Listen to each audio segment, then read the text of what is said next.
Hello, everyone. This is Coach Matt for the Seattle Chess School. And in today's video, we're going to make a case for the Grob opening, which is 1G4. G4, not the most popular of all opening moves, and according to the computer, is not one of the good opening moves. It violates a number of opening rules, such as center control, quick development, and it also weakens the king's side, specifically the squares h4 and f4. Now, the case going to be made for this move is that white does get certain attacking chances based on the fact that we now have kingside space. Also, black's natural development with knight f6 is a little bit under question when g5 can always misplace that knight. Now, one of the general ideas with 1 to g4 here is that now when black wants to castle in either direction, there's always going to be one piece that's there to greet him. For example, if black tries to castle kingside at some point, there will be the g-pawn here to meet him. Although, of course, attacking with one pawn does not make checkmate, but it is certainly it could be a potential beginning of such an attack. When the bishop gets to g2, it will be aimed at the queen's side. So if black puts the king on the queen side at some point, there will be at least one piece aiming in that direction. Now, of course, one bishop does not a mate make, but it is the beginning of one. Okay, now the other thing, of course, with g4 is that your opponent should be immediately out of their book, which means that whatever opening that they normally play has now been severely interrupted, and they now will have to play on general principles. Now, because white has started off by not playing a centralizing move, more often than not, your opponent will reply by occupying the center extremely quickly and classically, and it's quite good. However, white actually has a very interesting setup that we will take a look at that involves basically the moves I'm going to highlight here: h3, d3, bishop g2, and knight c3, following up all of this with pawn to e4. So essentially, will be a King's Indian sort of setup. And since there's many at the Seattle Chess School that likes the King's Indian, this particular setup could be called something like an accelerated King's Indian, or a superpowered King's Indian, or a King's Indian with extra moves. Now, this particular setup is mostly forced, but there will be some move order issues that we will see later on. Now, okay, so for example, if the opponent plays a move like e5, now this is perfectly logical and good. This will allow us to head towards our setup with pawn to d3, which is the most accurate move. And if d5, then we should always protect this pawn when it is attacked by simply h3. Once this happens, of course, now because black has a lot of central space, he also has a lot of options on where to put the pieces. They can try to play a move like c6. You could try to play a move like c5. You could easily develop a knight. You could easily develop bishops. Developing the g knight to f6 isn't quite so easy when this g5 kick is on. So that move has to be timed extremely well in order for it to work. Okay, so the basic setup that we're going to go for is knight c3, d3, e4, g4, h3, and bishop to g2. Once all this happens, then we will have a King's Indian style position, and we will have some opportunities to develop the rest of our pieces once we achieve this. Okay, now some move order issues with the Grob. G4, the first one I want to take a look at is D5. Now, this one directly attacks the pawn, and there are many players in this position who prefer to gambit this pawn with the move bishop to G2. The idea with this particular move is that if black accepts the gambit, like so, then white has this move c4, which puts pressure on the d-pawn. And noticing that the long diagonal, there's a few targets on this one, it seems like that black will have to maintain the d5 pawn in order to prevent the bishop from getting all the way to b7.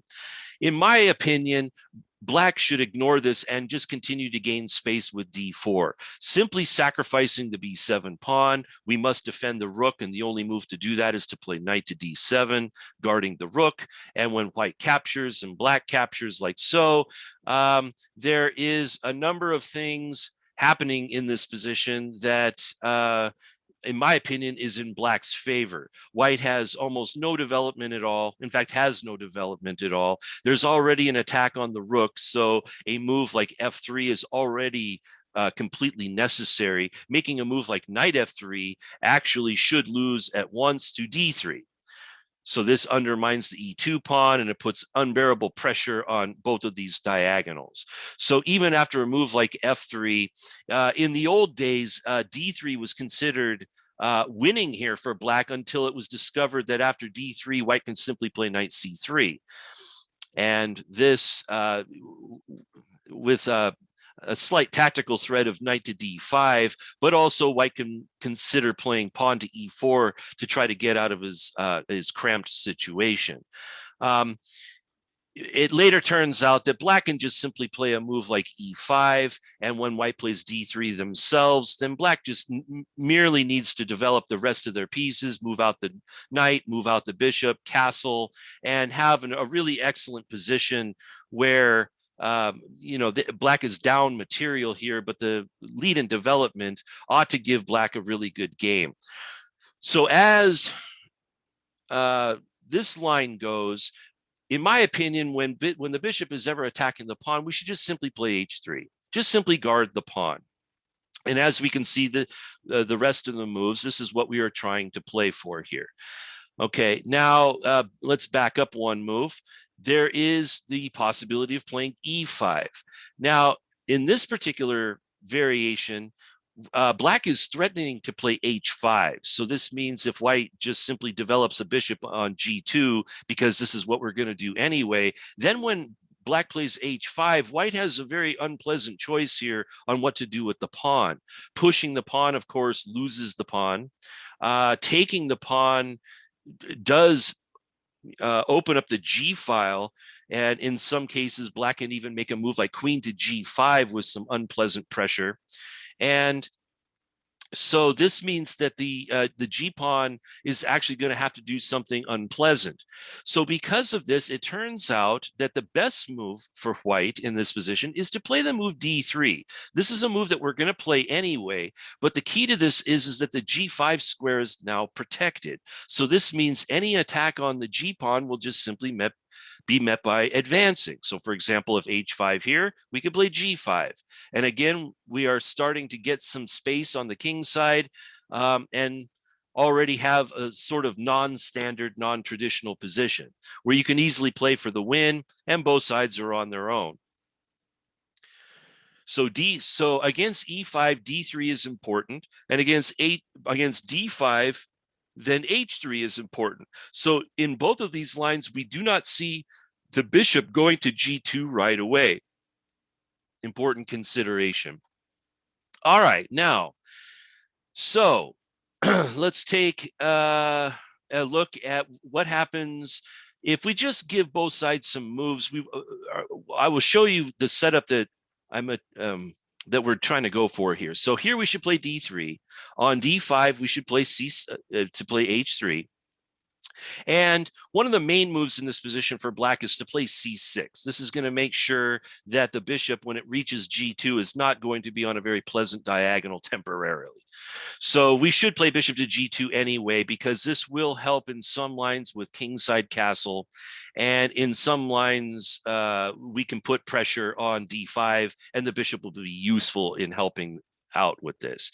All right, so let's just give black some normal developing moves. Let's say bishop to d6, knight to c3, bishop to e6. Perfectly normal way to set up the pieces. Now, here is where we should play the move e4. Now, this setup is also very similar to some closed Sicilians, where white has played g4 rather early. And as we can see by the highlight, one of the ideas is to place the knight from e2 all the way to g3. So for example, if black were to kick the knight, then the white knight can retreat, go over to G3, and here is where we were going to get our accelerated King's Indian. So for example, let's give black some more normal looking moves, like say knight to D7. We can play knight to G3. Let's say knight to E7. This makes a lot of sense. Let's try to put the knight here and look at some squares that are weak. And here white has some choices of where to develop the G1 knight. We could play knight to F3 with castling, and again having sort of an accelerated King's Indian where the pawn isn't on G3, it's on G4, but we already have a knight coming over to help out in the fray. We could also play a move like knight 1 to E2, and this also has the idea of castling with some sort of King's Indian, but we also have made room for a very quick F4, which is fairly normal in King's Indian structures. So for example, let's say black was nice enough to actually castle on the same side that we are. We actually have this plan of playing F4 with a King's Indian type of setup where we have some extra attackers in the form of the knight and in the form of the G pawn, and this type of thing. Okay, so this is the basic idea with this particular setup. I should point out that in this position, there is an additional option, and that is to play pawn to C3, which leads to what is called the L-Shad system. Usually, there is a really nice book that was written on this particular system. It was mostly written from the point of view of playing this particular opening with the black pieces, but you can certainly play it with white. And the idea with putting the pawn on C3 is that the knight on B1 is going to go from D2 to F1 and then on to E3 or G3, whichever move is better by the time you get this move, with some obscure play, but with some really good kingside attacking chances. So this is another option here, but we will mostly in this video here just look at knight C3. Just with simple development and trying to enforce E4 as quick as possible, no matter what, pretty much no matter what black plays here. All right. Now, so to show this kind of thing in action, the first thing I will do is I will show a game between two Seattle Chess School students. And this particular game showed almost all of these various maneuvers here. So G4, D5. And again, whenever the D5 pawn is attacked, we should just simply defend it with H3. Here, black played knight to C6, a normal developing move, bishop to G2, and knight F6, a normal developing move. Now here, G5 could possibly be met by knight E4 since that square is defended, and then onwards to D6 and probably have a reasonable position. The F5 square would be weak. So white was quite correct not to attack the knight right away, but just simply threaten it with D3. Now G5 might be a type of thing that is just hanging over the position at any time.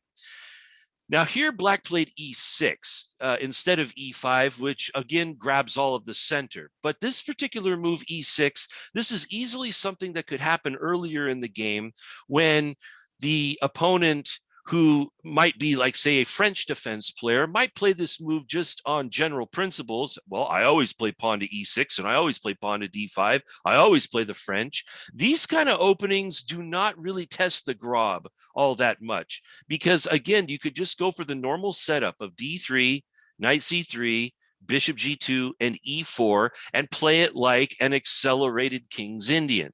Whilst they're playing the French defense. This could easily be said for a move like D6, followed by E5. So if the opponent likes to play a Philidor type of structure, you again could play for the normal plan of the same old setup and have a pretty reasonable position. Okay, so let's see. So we had G4, D5, H3, knight C6, bishop G2, knight F6, D3, E6, knight C3. And in this position, black played knight to D4, which is very, very quick attack. We could easily kick this knight away with E3 first. And as a matter of fact, we could actually kick it away first and then play E4 anyway. And just get the same position, maybe gain a tempo here. White decided to play E4 and just jump right into it. And here we have our basic setup here. And this is the the particular setup that I'm trying to make a case for here. And I think that this leads to fairly interesting play.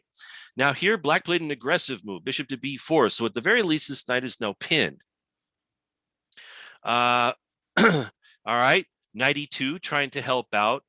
Black decided to get tactical and actually take the knight, and queen takes. And here it might be noticed that d4 could be played to try to pick on the knight. Here, a3 would be the only move.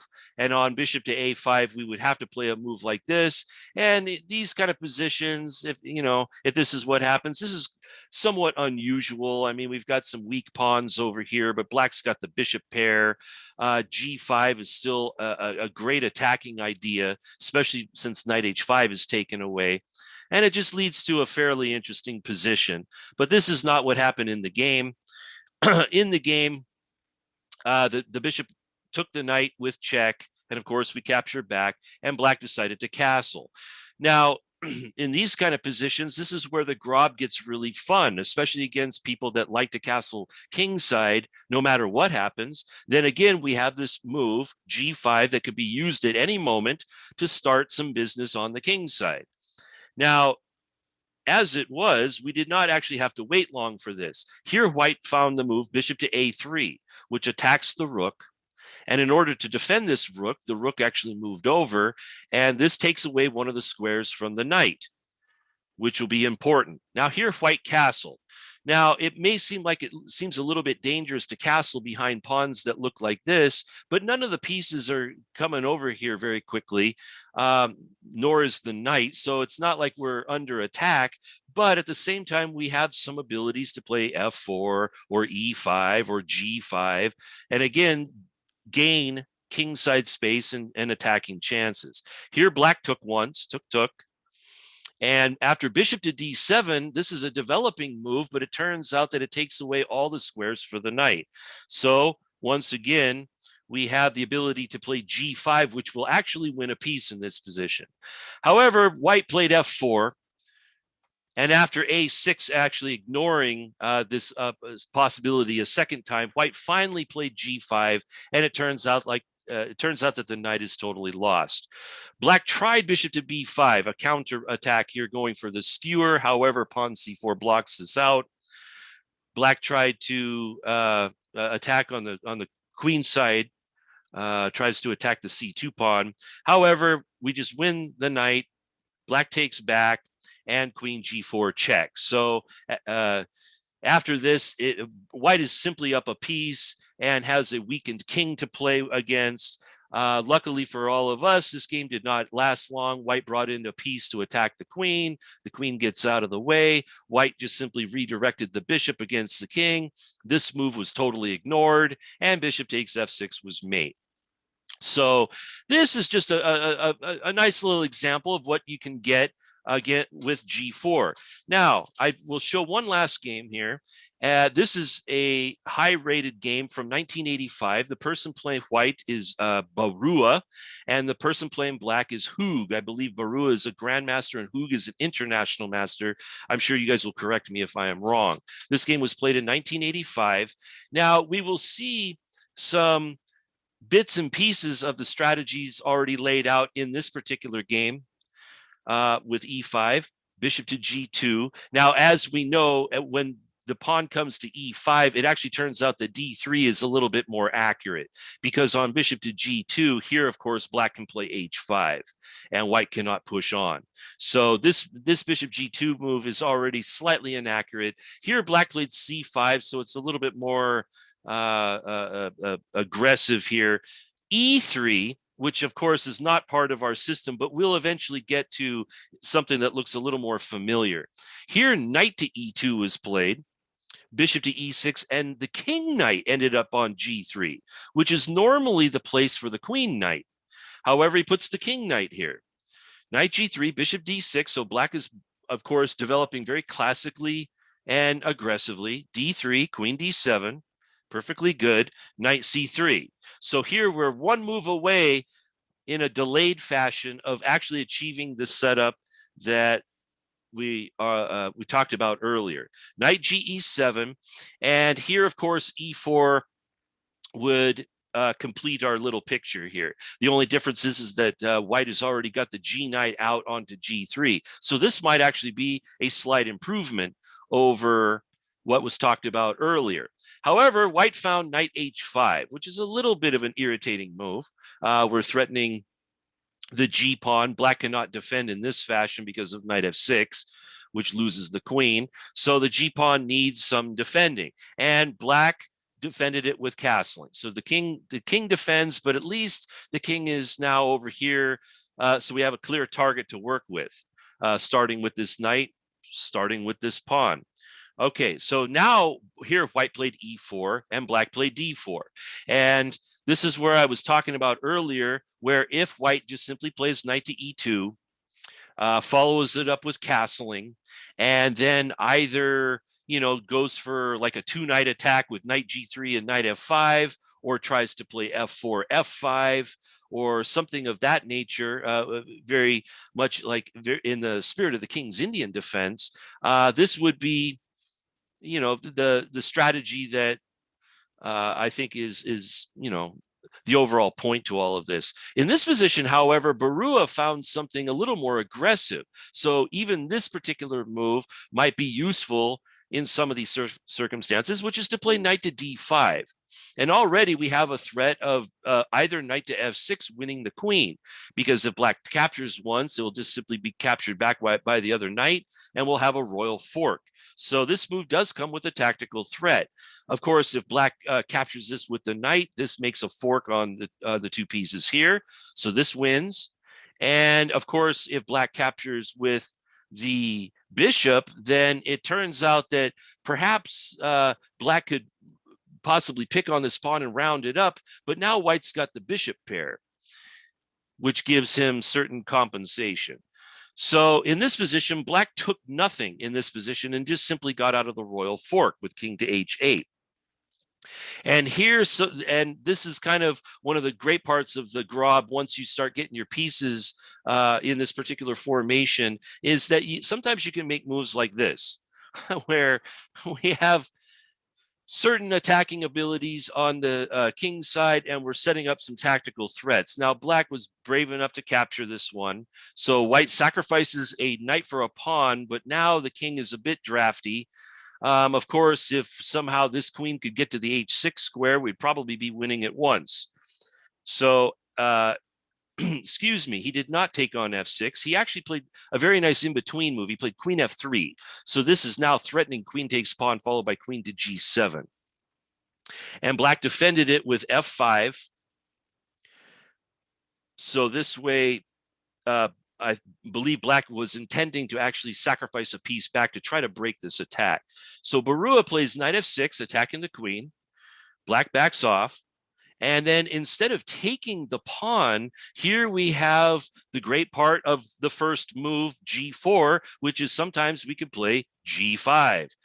And this, of course, is making room for the queen to come to h5, which will be an unstoppable mate if nothing is done about it. So here black plays knight g8, good move, at least trying to exchange off the dangerous knight. This knight now sacrifices itself on h7. Now, quite possibly, with some computer analysis and some high-rated analysis here from the computer, could probably determine that this is not a good piece sacrifice. But doing this against a carbon-based human, where they have to actually calculate things and deal with the clock and all that kind of stuff, I mean, this kind of thing could be very hard to defend against. Here, black played f4, at least trying to block out the influence of the dark bishop, and white played queen h5. Probably allowing this move was not the best thing in the world. There is all kinds of problems now with the king, especially since knight f6 is a big giant threat. So black tried to run away from all this. King to g7. White came back again, threatening queen h7, checkmate. Black made more room for himself so that they could run around. Queen h7 check, forces king f8, take with check, forces here, take with check. And now, after all of this, they exchange down into an ending where white has an extra exchange. Also, white has an outside pass pawn. And is basically winning the game. So at this point, this is actually the technical part of the phase, which has nothing to do with the opening. We'll show the rest of this. White's play here was extremely masterly and to the point. Here, White played bishop to f3, which blocks out the bishop and also helps to try to promote the h-pawn. Black gets his king out of the way, develops the bishop. Black tries some counterplay on the queen's side. White tries to slow this down. b5, king e2. It's okay not to castle. Black does not have enough pieces to checkmate with. And besides that, all the pawns are locked up, so Black can't even land a check on the king. So the king is perfectly safe there in the middle of the board. Here, Black tried a queenside pawn storm. White tried a kingside pawn storm. Black says, give me the pawn. White says, no.